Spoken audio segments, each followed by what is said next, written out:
আজকে বানাবো বেগুন পোড়া। সারা শীতকাল চলে গেল, বেগুন পোড়া খাওয়া হলো না। তো ভাবছি শীত যাওয়ার আগে একবার বেগুন পোড়া বানিয়ে নিই। চাকুটা একদম ধার নেই, জানেন, পোকা টোকা নেই।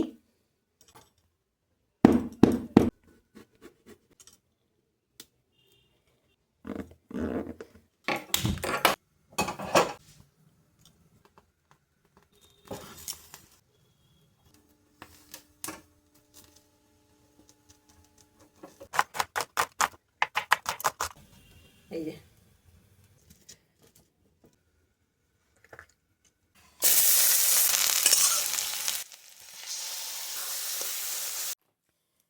দিয়ে দিলাম একটু ম্যাগি মশলা, দিয়ে দিলাম ধনে পাতা। আমার বেগুন পোড়াটা রেডি হয়ে গেছে। এরপরে দেখুন রুটি বানিয়ে নিচ্ছি, একদম প্লেন রুটি। রাত্রে ডিনার আজকে আমাদের তৈরি। এটা আছে রসুনের চাটনি। আজকে আমাদের ডিনার